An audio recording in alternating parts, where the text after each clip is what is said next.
어르신, 혹시 오늘 아침에도 이렇게 하셨습니까?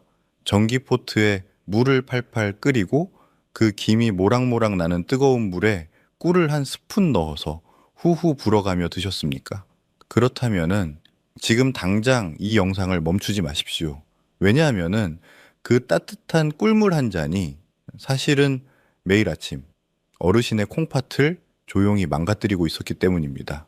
국립보건원 자료에 따르면 60세 이상 어르신 10명 중 6명이 이미 만성 콩팥병 징후를 가지고 있습니다. 그런데 대부분은 자신이 위험한 줄도 모르고 계십니다. 오늘 이 영상을 끝까지 보시면은 어르신의 콩팥 나이가 반드시 달라집니다. 안녕하십니까, 어르신. 저는 20년 동안 신장내과와 내분비내과에서 수많은 환자분들을 진료해온 최동현 박사입니다. 매일 진료실에서 어르신들을 뵙다 보면은 참 마음이 아플 때가 많습니다. 손에 꼭 쥐고 오시는 것이 있는데 바로 보온병입니다. 안에 뭐가 들었냐고 여쭤보면 열이면 열, 모두 뜨거운 꿀물이라고 하십니다. 몸에 좋으라고 매일 아침 정성껏 챙겨 드신 것인데 사실은 그 방법이 콩팥을 더 힘들게 하고 있었다는 걸 아직 모르고 계신 겁니다. 오늘 저는 바쁜 진료 시간에 다 드리지 못했던 진짜 이야기를 여러분께 솔직하게 말씀드리려 합니다. 한의학에서는 예로부터 콩팥을 생명의 뿌리, 즉 신장은 선천지본이라 하여 우리 몸 전체의 기운을 관장하는 가장 중요한 장기로 여겨왔습니다. 뿌리가 시들면 나무 전체가 쓰러지듯 콩팥이 무너지면 우리의 노후도 함께 무너집니다. 그렇다면 지금 어르신의 콩팥은 과연 괜찮은 걸까요? 어르신, 혹시 아침에 일어나서 거울을 보셨을 때 얼굴이 퉁퉁 부어 있지는 않으셨나요? 아니면은 이제 소변을 보셨을 때 거품이 잔뜩 끼어서 물을 내려도 좀처럼 사라지지 않던 적이 있으셨습니까? 제가 지금부터 말씀드리는 5가지 증상을 잘 들어보십시오. 해당되시는 것이 있으면 마음속으로 하나씩 세워보십시오. 첫째, 아침에 일어나면 얼굴이 부어서 평소에 입던 온목 부분이 꽉 끼는 느낌이 드십니까? 둘째, 소변을 보면은 거품이 생겨서 물을 2번 내려야 할 정도입니까? 셋째, 밤에 자다가 소변이 마려워서 2번에서 3번씩 깨어나십니까? 넷째, 저녁이 되면 발이 부어서 평소에 신던 신발이 갑자기 작아진 느낌이 드십니까? 다섯째, 특별히 무리하지 않았는데도 경로당에 앉아 계시는 것조차 힘들 만큼 이유 없이 피곤하십니까? 어르신, 이것들이 그냥 나이 탓일까요? 아닙니다. 이것은 콩파티 어르신께 보내는 마지막 구조 신호입니다. 국립보건원 자료에 따르면 60세 이상 어르신의 58%가 이미 만성 콩팥병 징후를 보이고 있습니다. 10명 중 거의 6명입니다.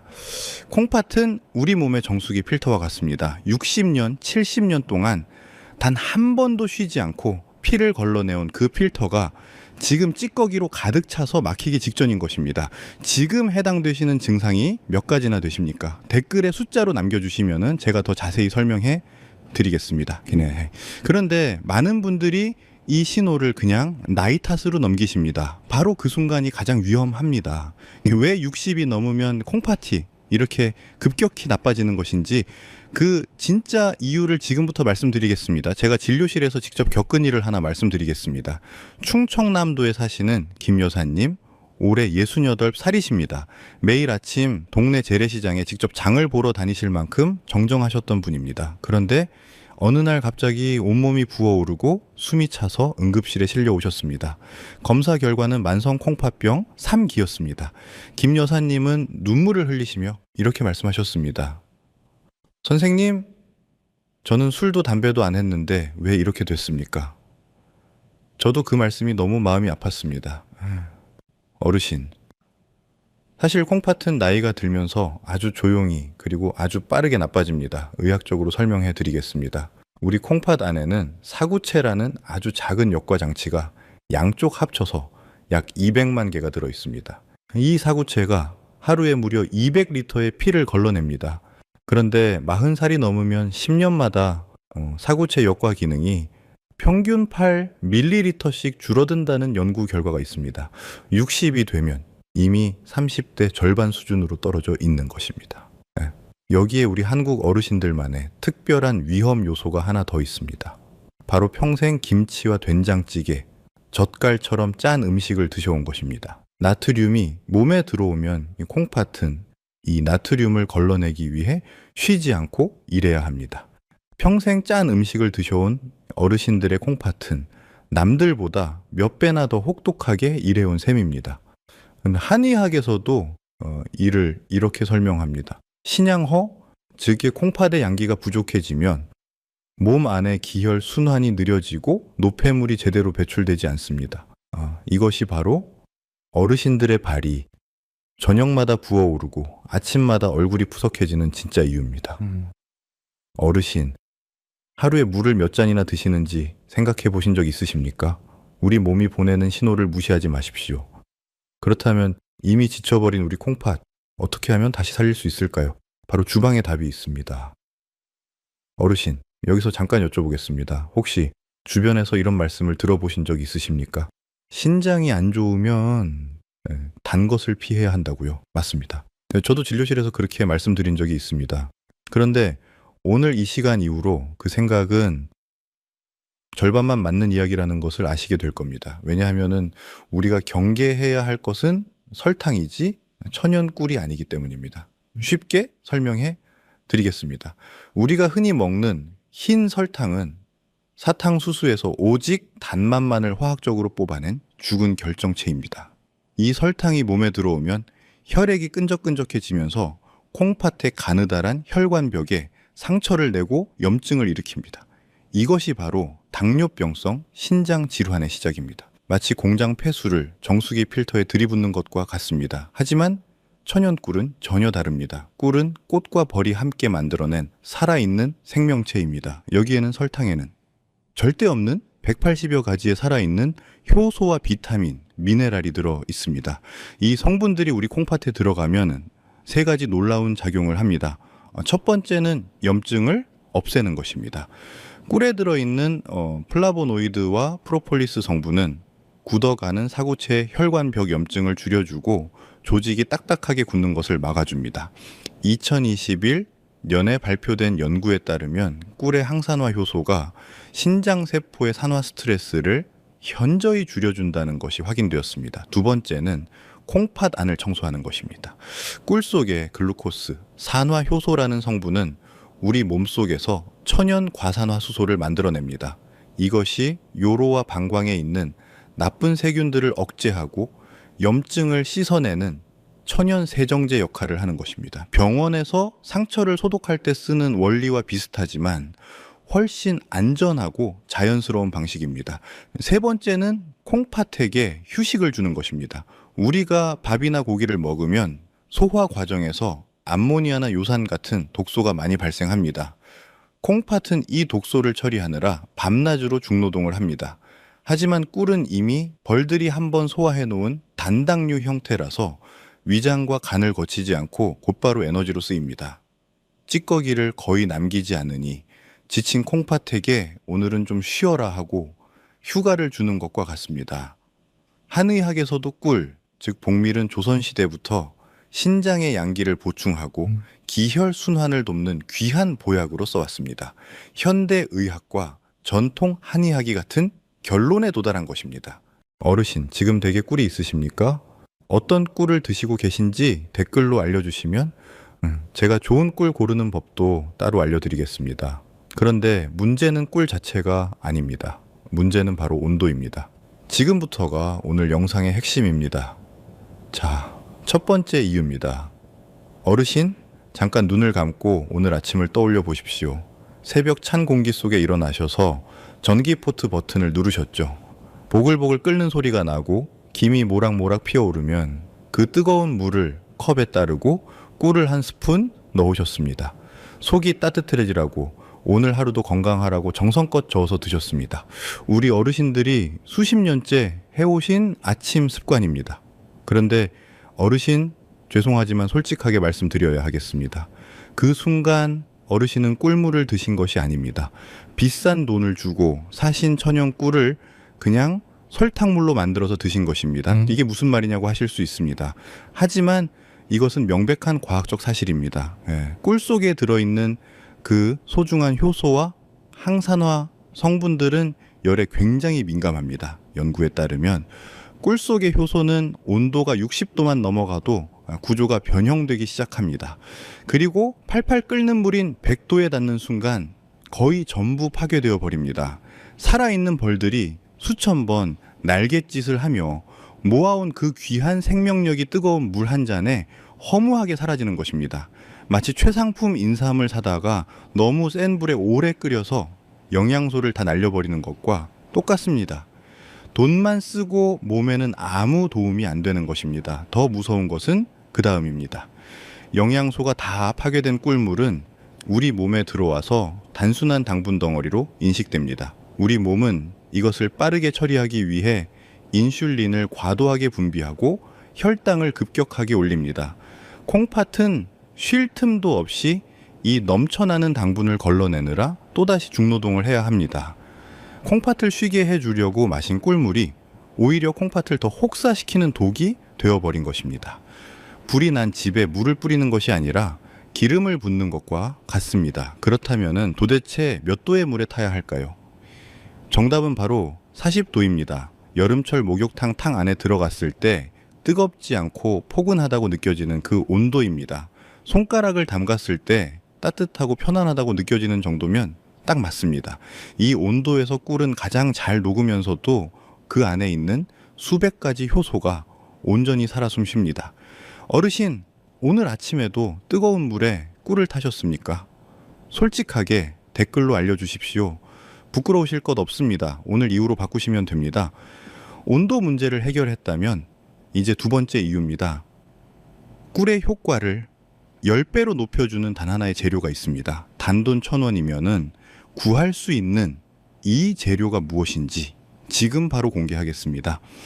자, 두 번째 이유입니다. 20년 동안 수많은 콩팥 환자분들을 진료하면서 저는 한 가지 사실을 깨달았습니다. 좋은 것을 먹는 것도 중요하지만 무엇과 함께 먹느냐가 그 효과를 천지 차이로 만든다는 것입니다. 그리고 꿀과 가장 완벽한 짝꿍이 되는 재료를 20년 임상 경험 끝에 찾았습니다. 바로 천연 발효 식초입니다. 지금 식초라는 말을 듣고 깜짝 놀라신 분들이 계실 겁니다. 아니 선생님, 식초는 신맛이 나고 자극적인데 약해진 콩팥에 괜찮겠습니까? 하고 걱정부터 되실 겁니다. 바로 이 부분이 많은 분들이 오해하고 계신 상식의 반전입니다. 식초는 몸 밖에서는 산성이지만 우리 몸속에 들어가서 분해되면 놀랍게도 알칼리성으로 변합니다. 우리가 평소에 고기를 먹고 흰쌀밥을 먹으면 몸속에 요산이라는 산성 독소가 쌓입니다. 이 독소들이 콩팥의 배출구를 막고 염증을 일으키는 주범입니다. 통풍이 있으신 분들이 관절이 아픈 것도 바로 이 요산 때문입니다. 이때 꿀과 식초가 만난 물을 마시면 몸이 알칼리화되면서 이 지독한 산성 노폐물들을 중화시켜 물처럼 흘려보냅니다. 특히 식초에 들어있는 구연산 성분은 콩팥에 생기는 작은 결석의 씨앗들을 녹여버리는 강력한 힘을 가지고 있습니다. 주방 싱크대에 낀 물때를 식초로 닦아내면 말끔해지는 것과 똑같은 이치입니다. 또한 우리 한국 어르신들은 김치와 된장찌개 없이는 밥을 못 드시는 분들이 많습니다. 그래서 콩팥이 늘 나트륨 과다로 시달리고 있습니다. 이때 식초의 유기산과 꿀의 칼륨이 만나면은 체내 나트륨을 배출하고 부종을 빼는데 탁월한 효과를 발휘합니다. 아침에 일어났을 때 얼굴이 퉁 붓거나 저녁에 양말 자국이 깊게 남는 분들께 특히 도움이 됩니다. 한의학에서도 꿀과 식초를 섞은 것을 예로부터 선약, 즉 신선의 음료라고 부르며 장수 비결로 꼽아왔습니다. 현대의학과 전통 지혜가 똑같이 가리키는 방향입니다. 자, 이제 정확한 황금 비율을 알려드리겠습니다. 종기와 펜을 준비해 주십시오. 먼저 물은 200ml, 종이컵으로 한 컵 정도를 준비하십시오. 온도는 반드시 40도, 손가락을 뉘었을 때 따뜻하고 편안한 그 온도입니다. 여기에 천연꿀을 밥숟가락으로 딱 한 스푼 넣으십시오. 당뇨가 걱정되시는 분들은 반 스푼으로 줄이셔도 충분합니다. 그리고 천연 발효 식초를 티스푼으로 하나만 넣으십시오. 쌀 식초나 사과 식초 모두 좋습니다. 만약 식초에 톡 쏘는 냄새가 불편하신 분들은 신선한 레몬즙을 5방울에서 6방울 떨어뜨리셔도 똑같은 효과를 보실 수 있습니다. 여기서 한 가지 중요한 점이 있습니다. 재료를 섞을 때는 반드시 나무 숟가락이나 플라스틱 스푼을 사용하십시오. 꿀 속의 귀한 항산화 성분들은 금속에 닿으면 산화 반응을 일으켜 효능이 떨어질 수 있습니다. 작은 차이가 큰 결과를 만듭니다. 이렇게 만든 신장 해독수를 아침 공복에 천천히 씹듯이 드십시오. 꿀꺽꿀꺽 마시지 마시고 입안에서 침과 섞어가며 천천히 넘기십시오. 새콤달콤한 맛이 식도를 타고 내려가면서 밤새 독소로 가득 찼던 콩팥을 부드럽게 감싸 안는 느낌이 드실 겁니다. 이 황금 비율 오늘부터 따라 해보실 수 있겠습니까? 시작하실 분들은 댓글에 시작이라고 써주십시오. 함께 시작하면 더 힘이 납니다. 좋습니다. 그런데 아무리 좋은 약도 언제 먹느냐에 따라 효과가 천지 차이입니다. 세 번째 이유를 들어보십시오. 자, 세 번째 이유입니다. 어르신은 보통 아침에 일어나서 제일 먼저 무엇을 하십니까? 아마 많은 분들이 습관적으로 믹스커피 한 잔을 타실 겁니다. 그 달콤한 커피 한 잔이 하루를 여는 낙이라고 하시는 분들도 많으시죠. 하지만 바로 그 믹스커피가 콩팥을 하루 종일 혹사시키는 신호탄이 되고 있습니다. 오늘부터는 그 자리를 신장 해독수가 대신하게 해주십시오. 첫 번째 골든타임은 아침 기상 직후 공복입니다. 밤새 우리 몸은 장기를 청소하느라 수분을 많이 사용합니다. 이때 콩팥은 바짝 마른 논바닥처럼 수분을 간절히 원하고 있습니다. 40도 꿀 식초 물 한 잔은 메마른 논에 내리는 단비와 같습니다. 밤새 사구체에 끼어있던 끈적한 노폐물들이 씻겨 내려가고 하루를 상쾌하게 시작하실 수 있습니다. 아침 식사 30분 전에 드시는 것이 가장 좋습니다. 두 번째 골든타임은 오후 3시에서 4시 사이입니다. 점심을 드시고 나면 졸음이 몰려오고 입이 심심해지는 시간입니다. 경로당에서 친구분들과 담소를 나누다 보면 자연스럽게 믹스커피나 과제 손이 가게 됩니다. 하지만 이 시간이 콩팥에게는 가장 위험한 시간입니다. 대신 따뜻한 물에 꿀반 스푼과 계피 가루를 살짝 뿌려서 드십시오. 한의학에서 계피는 콩팥의 양기를 북돋아주는 최고의 약재입니다. 꿀과 계피가 만나면은 콩팥으로 가는 혈류량이 늘어나고 오후의 피로가 말끔히 사라집니다. 세 번째 골든타임은 잠들기 1시간 전입니다. 콩팥은 우리가 잠든 사이에 비로소 손상된 세포를 복구하고 재생합니다. 잠을 설치면 콩팥은 단일분도 쉬지 못하는 것입니다. 잠들기 1시간 전에 꿀을 티스푼으로 딱 한 숟가락만 드십시오. 꿀은 뇌에서 멜라토닌이 분비되도록 도와주는 천연 수면제 역할을 합니다. 단, 물은 아주 소량만 드십시오. 야간요로 잠을 깨시면 오히려 콩팥 회복에 방해가 됩니다. 세 가지 골든타임 중에서 어르신이 가장 실천하기 쉬운 시간은 언제이십니까? 댓글로 알려주시면 더 자세한 팁을 드리겠습니다. 이 세 가지 골든타임을 지키셨다면 이제 네 번째입니다. 아무리 잘 드셔도 이것을 모르면은 절반의 효과 밖에 못 봅니다. 자, 네 번째 이유입니다. 지금부터 제가 직접 경험한 한 분의 이야기를 들려드리겠습니다. 충청남도에 사시는 박 여사님, 올해 72살이십니다. 매일 아침 재래시장에 직접 장을 보러 다니시고 경로당에서 친구분들과 윷놀이를 즐기시던 활기찬 분이셨습니다. 그런데 어느 날부터 저녁마다 발이 부어서 신발이 들어가지 않고 소변에 거품이 가득 찼습니다. 병원에서는 만성 콩팥병 3기, 크레아티닌 수치 2.1이라는 진단이 나왔습니다. 담당 의사가 말했습니다. 이대로 가면 투석을 준비해야 합니다. 그 말을 들은 박 여사님이 가장 먼저 떠올린 것은 본인의 건강이 아니었습니다. 일주일에 3번 병원에 누워 있으면 손주들은 누가 돌보고 장손 결혼식에는 어떻게 가느냐는 것이었습니다. 자식에게 짐이 되는 것이 투석보다 더 두려우셨던 것입니다. 저와 상담하면서 결정적인 문제 2가지를 발견했습니다. 매일 아침 끓는 물에 꿀을 타서 드셨고 오후마다 경로당에서 믹스커피를 2잔씩 드셨습니다. 저는 그 2가지를 즉시 멈추게 하고 40도 꿀 식초 물로 바꿔드렸습니다. 사흘 만에 소변이 수월해졌습니다. 일주일 후 발부기가 빠지기 시작했습니다. 2달 뒤 정기검진에서 담당 의사가 고개를 갸웃거렸습니다. 크레아티닌이 2.1에서 1.6으로 떨어졌습니다. 염증 수치도 정상으로 돌아왔습니다. 방 여사님은 진료실에서 펑펑 우셨다고 합니다. 지금 방 여사님은 경로당 친구분들과 함께 매일 아침 꿀 식초 물로 하루를 시작하고 계십니다. 어르신, 이 이야기가 남의 일처럼 들리십니까? 아닙니다. 오늘부터 시작하시면 바로 어르신의 이야기가 됩니다. 좋습니다. 마지막 5번째입니다. 꿀이 만병통치약은 아닙니다. 이분들은 절대 드시면 안 됩니다. 자, 5번째 이유입니다. 어르신, 저는 지금부터 아주 중요한 말씀을 드려야 합니다. 앞서 제가 꿀이 콩팥을 살린다고 말씀드렸습니다. 하지만 저는 오늘 꿀을 팔려는 것이 아닙니다. 20년 동안 환자분들 곁에서 지켜온 의사로서 여러분의 안전을 지키려는 것입니다. 이 세상의 모든 사람에게 좋은 만병통치약은 존재하지 않습니다. 누군가에게는 죽어가는 세포를 살리는 생명수가 되지만 누군가에게는 치명적인 독이 될 수도 있습니다. 지금부터 말씀드리는 4가지 유형에 해당하시는 분들은 반드시 담당 의사와 먼저 상의하신 뒤에 섭취 여부를 결정하십시오.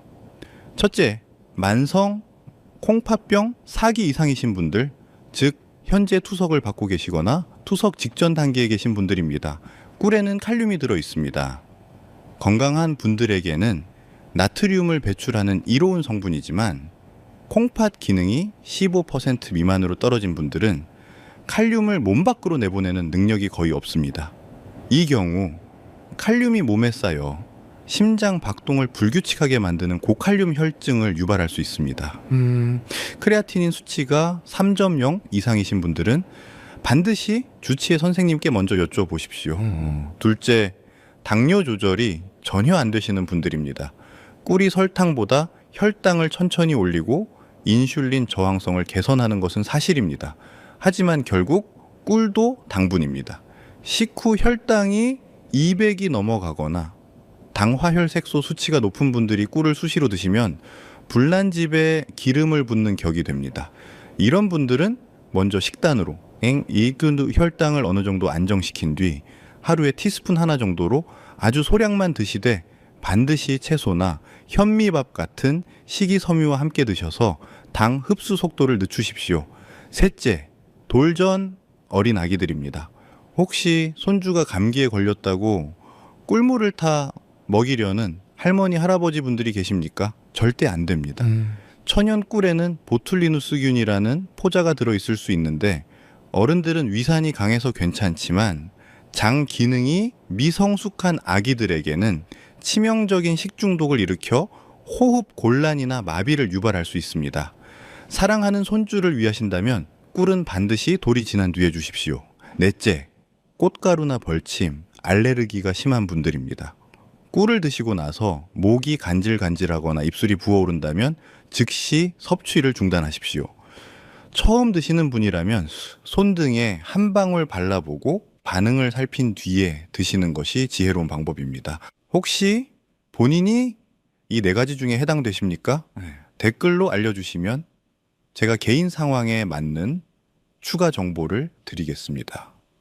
자, 이제 오늘 배운 모든 것을 정리하고 보너스 비법까지 드리겠습니다. 끝까지 함께 해주셔서 정말 감사합니다. 자, 이제 오늘의 마지막입니다. 끝까지 함께 해주신 어르신께 특별한 선물을 드리겠습니다. 돈 한 푼 안 들고 누구나 하루 1분이면 할 수 있는 콩팥 살리기 비법입니다. 어르신, 콩팥이 우리 몸 어디에 붙어 있는지 정확히 아십니까? 바로 등 뒤 허리춤 양쪽에 있습니다. 한의학에서는 콩팥을 차가운 기운을 가장 싫어하는 장기라고 합니다.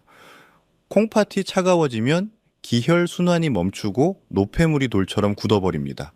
그래서 우리는 꿀물로 안에서 열을 내는 동시에 밖에서도 콩팥을 따뜻하게 데워줘야 합니다. 지금 당장 따라해 보십시오. 양 손바닥을 마주보게 펴신 뒤 불이 날 정도로 빠르게 비벼 보십시오. 하나, 둘, 셋 이렇게 30번 비비면 손바닥이 뜨끈뜨끈해질 것입니다. 그 뜨거운 열기가 식기 전에 바로 등 뒤 허리 양쪽 오목하게 들어간 곳에 갖다 대십시오. 그곳이 바로 콩팥이 위치한 자리이자 한의학에서 생명의 문이라 부르는 신수혈입니다. 따뜻한 손바닥으로 그곳을 위아래로 부드럽게 문질러 주십시오. 아침에 꿀 식초 물 한 잔 드신 직후에 이 마사지를 30번만 해보십시오. 뱃속에서는 따뜻한 꿀물이 콩팥을 씻어내고 등 뒤에서는 뜨거운 손바닥이 콩팥 혈관을 확장시켜 줍니다. 안팎으로 협공을 하면 밤새 굳어있던 콩팥이 놀라울 정도로 빠르게 깨어납니다. 이 마사지를 꾸준히 하신 분들은 아침 허리 뻐근함이 사라지고 소변 줄기가 굵어졌다고 말씀하십니다. 그리고 마지막으로 콩팥을 더욱 강하게 지켜주는 3가지 음식을 알려드리겠습니다. 첫 번째는 사과입니다. 사과 껍질 속의 팩틴 성분이 콩팥에 쌓인 노폐물을 자석처럼 끌어당겨 배출해줍니다. 매일 아침 껍질째 반 개만 드십시오. 두 번째는 배입니다. 배는 천연 이뇨제 역할을 하여 독소를 시원하게 씻어냅니다. 저녁에 따뜻한 배숙 한 그릇은 콩팥에게 최고의 선물입니다. 세 번째는 블루베리입니다. 블루베리의 안토시아닌 성분이 손상된 콩팥 혈관을 다시 튼튼하게 복구해줍니다. 오후에 한 줌씩 드시면 됩니다. 단, 콩팥이 많이 약하신 분들은 드시기 전에 찬물에 30분 이상 담가서 칼륨을 충분히 빼신 뒤에 드십시오. 자, 이제 오늘 배운 모든 것을 정리해 드리겠습니다. 하나, 끓는 물에 꿀을 타는 것은 절대 안 됩니다. 둘, 40도 미지근한 물에 꿀 한 스푼과 천연 발효 식초 한 티스푼을 넣은 신장 해독수를 매일 아침 공복에 드십시오. 셋, 아침 공복 오후 3시에서 4시 잠들기 1시간 전 이 3가지 골든타임을 반드시 지키십시오. 넷, 아침마다 손바닥을 비벼 신수혈을 30번 문질러 주십시오. 다섯, 사과와 배와 블루베리를 매일 챙겨 드십시오. 어르신, 오늘 제가 드린 이야기는 단순한 건강 정보가 아닙니다. 평생을 가족을 위해 헌신하느라 정작 자신의 몸이 보내는 신호는 외면하고 사셨던 우리 시대의 모든 어머니 아버지들께 드리는 의사로서의 간곡한 부탁입니다. 콩팥은 우리 생명의 뿌리입니다. 뿌리가 튼튼해야 나무 전체가 오래 삽니다. 돈이 드는 것도 아니고 힘이 드는 것도 아닙니다. 그저 내 몸을 사랑하겠다는 작은 결심 하나면 충분합니다. 오늘 영상이 도움이 되셨다면 경로당 친구분들께도 꼭 공유해 주십시오. 여러분의 공유 한 번이 소중한 누군가의 콩팥을 살릴 수 있습니다.